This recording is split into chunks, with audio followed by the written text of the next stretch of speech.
I'm Bentley Yank, and I'm here with Mr. Ryan Winkle, who was a candidate for Mesa's mayor in the upcoming election this year. Now, to begin, why did you choose to run for mayor?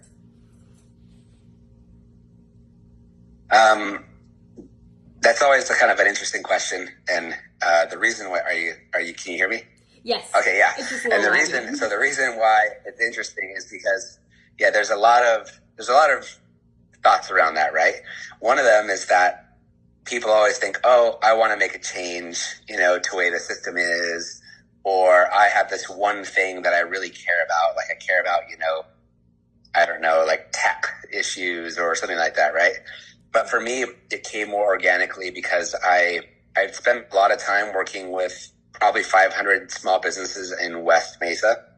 Majority of them are in the Asian district.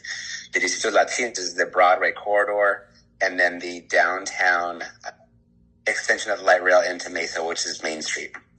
And so because of all that work, I've really talked to a lot of people who have a lot of interaction with the local government, and the city of Mesa is not, it's a good city, it's a good government, but they don't always have the people's best interest in mind, right? 100%. And so my purpose in running was really to put people first and put the needs of people first, right? Instead of saying, I'm a government entity that looks out for the city as a government, and to a place where it's like, I'm a government entity that looks at the city as its people. Right. Thank you for sharing that. What were some things you'd like to see change in Mesa? So Mesa, some things I'd like to see change in Mesa are the way that it interacts with its constituents, right? And so like I just alluded to with my last comment of seeing the city as its people versus the city as an entity or a governmental entity. Right. When you think about the operations of a city, you think of, we have the streets, we have, our lights, we have Wi-Fi, we have services like trash, water, so all these different things, right? And those don't necessarily have like a party slant on them because, a Democrat or Republican can't take your trash away better. It's just, you know what I mean? It's the same, But what can happen though is that with more people involved, you can crowdsource better ideas and you're not so clunky and so closed. We need to be more nimble. We need to be more open to people actually being involved and taking responsibility. So I always say it's not only their right to come do things in the city, but it's actually your responsibility to do things in the city, And so I think that they need to be a lot more open with people being in charge of their own neighborhood. 100%. I totally agree with your statement. The city came and they decided to do a code violation of almost every house and every business in that area. Right. Because that area is kind of run down, right? It's been run down for a long time, like 30 years, right? And so they came and they code violated everybody. And these happen to be a lot of Latinos, right? And so they were scared. And they're like, does this mean the police are coming? Does this mean, like, what am I going to do? This is a $2,000 fine. You know what I mean? And so I think of that more of an enforcement, not a partnership to do better. And the enforcement is what kind of like drives people away instead of invites them in. If they would have taken the time to engage with all those folks, I'm sure they would have got the same or a better outcome with participation versus like, I'm going to fine you, 100%. No, I most definitely agree with that as well. Now, how are you planning to involve Mesa residents in the decision-making process so that we would feel our voices are heard? So a good example of that, of engaging Mesa residents to like having decision-making power is if we look at policing, right? So policing in Mesa, the city manager is the first employee that the city council hires. So the city council is elected by the people. The mayor makes the agenda, and then the council hires the city manager, the city clerk, the city attorney, the chief justice, and the city auditor. And so those 5 people have a lot of power because in the weak mayor system where the city manager has the most power, they really make a lot of decisions, right? Mm-hmm. And so if you think about policing, everyone gets mad at the police, the chief, stuff like that, but they don't realize that it's the city manager that is the one that's creating the policy that is directed by council. So that being said, we need to have a community advisory board that's made up of people that actually has decision-making power, has the power to punish or, make things right for accountability. Right now, we punish people as a use of force. They can't do anything about it except to acknowledge it. Still help anybody. Perfect. And sorry it's lagging a little bit still. So what were your priorities for spending? Spending is an interesting topic for Mesa because the priorities for spending for me is that it's interesting because the city, it really draws its income off of sales tax. We don't have a primary property tax because a long time ago, Mesa decided that because they have their own utilities, that we would make money off of our utilities, and then you would supplement it with the sales tax when needed, right? Right. And so we don't have a primary property tax, which usually pays for a lot of things. So priorities for spending this year are going to be difficult because the state has even capped what are our transition privilege taxes, which now even takes more money away from the cities. So we have a lesser budget, Yeah. And so the city has to go out for bonds, and that spending, I think, should be used to go back into kind of community development projects where it actually benefits people in their neighborhoods. Right. So we have things like, I'm trying to think of one of the examples. One of the ideas was to put a bunch of city money in a bond into this giant sports complex in the East Valley. And that's great and that's fine.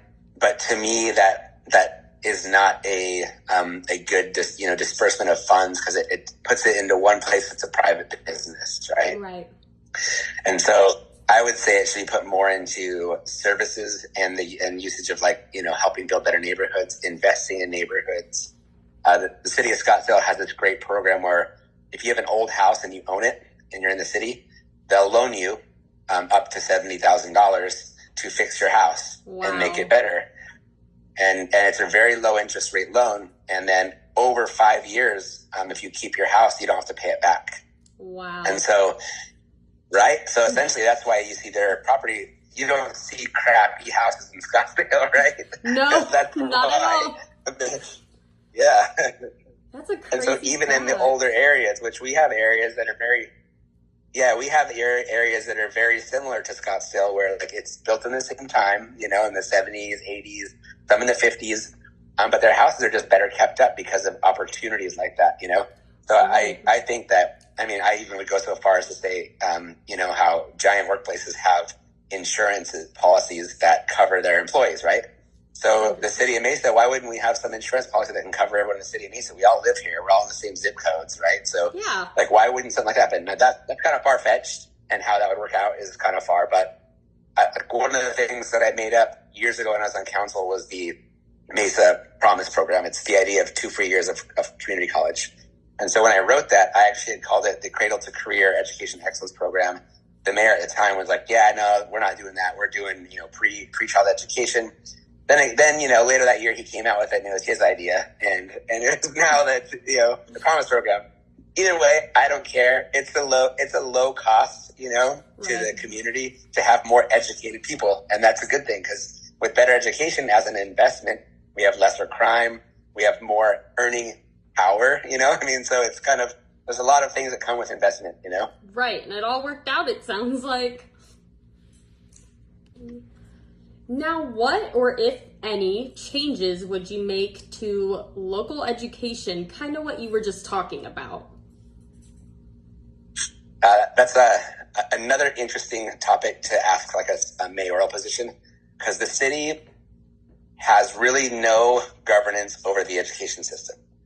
So the school board does, but that being said, the city does have the ability to put a bond out there or use its resources to better the school, like a school physically, like a building, right? Right. And so my kids go to Chandler School, and it's a public school in Chandler. And the reason why I chose it was because they kind of treat their public schools sort of like a charter where they have kind of specific, like the specific bests of each school. And so the school my kids go to, they learn in Mandarin for half the day. And so they learn their math and their science in Mandarin. And they learn social studies and all the other things in English the second half of the day. Right. I think that's important because Mandarin is one of the largest world growing, business languages and languages in general. So I think that's a really cool thing. Mesa doesn't have it, right? And so, like, why wouldn't we use our schools to be more specialized with city help? Meaning, cities can raise a lot of money, if they want to for certain things, and cities can partner with schools and private companies like the Facebook, Apple, all these things that are in East Mesa that I feel aren't doing their part to better the community because they don't. Just hiring somebody for $50,000 a year doesn't help anybody, right? That's even too low of a wage. So why aren't they doing something better? Like, why aren't we requiring them to invest in our schools? You know what I mean? Right, 100%. Now, how did you plan to attract new businesses and create new jobs in Mesa? Great question. For me, and in my journey of economic development, I've always been what I call economic development in the way of community economic inclusion. It sounds like big words, but what it really is saying that if you look at the tax records for the city of Mesa and where all the money for the city of Mesa comes from, it comes from majority of a bunch of small businesses, and majority of that tax base comes from West Mesa. Right. So West Mesa, meaning the 8th district, all of the small businesses around Main, Broadway, Southern, all these small businesses pay a lot in taxes. And so the big businesses like a Facebook and all these things, they don't pay that taxes. So the small businesses are paying for this. So to me, increasing jobs and increasing, attracting small businesses means making it very, very easy to locate into Mesa, easy to get whatever permits you need, easy, like kind of a navigation system. So we should have business experts on staff saying like, oh, you want to locate here? Great. Like, what size of place are you looking for? What does your business program look like? What kind of lending are you thinking about getting? All the questions that businesses need to basically, function, and then helping them through that. And I'm not saying like giving them money. What I'm saying is making it very easy for them to understand how to get the loan or how to get the new space or what it means to sign a contract with somebody, 100%. Absolutely. Okay, so now for the fun part, give any fun facts or what you'd like people to know more about you outside of the election. I guess. Let me think about it. It's funny because people ask that and I always think, what's like something that's like a little edgy and funny and cool to say, to help people like set my heart or different. But I always like to say that I learned all of my like community organizing and political stuff from rock and roll. Cause I used to be in like a heavy metal band. I toured in the United States for like 3 years. Yeah. But in that time, what I learned is that you have to call ahead. You have to find other bands that like want to work with you and partner with you. Right. You have to call the club. You have to then promote and get people excited about your ideas and your music, right? And so when I got into community organizing, it's the same. I had to walk door to door. I had to knock on the door and I had to say, hey, aren't you excited about making this neighborhood better? Like, don't you want to see more trees in the street? Don't you want to see, updated houses? Don't you want to see these things? Don't you want to do better? And then they had to buy into the idea of this, of them doing better and them being empowered, Right. And so I think that street level musical activity is what kind of really gave me the idea of what like real people in real situations need, not from like hey, I'm a lawyer and I make all this money and those poor people over there probably need some help. We should probably do something for them. Right. That's not my experience. My experience is being that guy that needed the money and needed the job and needed the business, And so I think it puts me with people's current experience. Absolutely. And that's a really fun fact to know about you. I would have never guessed. They're like, oh, really? You don't seem like that. I'm like, yeah, it was a little different back then. A little bit different. Okay. All right, and that concludes our interview. Thank you so much. I'm Bentley Yank, and this was Ryan Winkle. Thank you so much for your time today. Yeah, thank you. It's awesome. Please, encourage you, your friends, your family to all be very involved. And I always say very involved at the most local races, because they're the ones that will affect you the most. Because at the end of the day, every day you're going to drive to your house and you're going to pass through your neighborhood, hoping that it's not dangerous and it's not getting robbed. You want to be able to have a job close to where you live, and you want to be able to get a good education. Those are the three things everyone wants, and that all has to do with very local people. I absolutely agree. Thank you so much.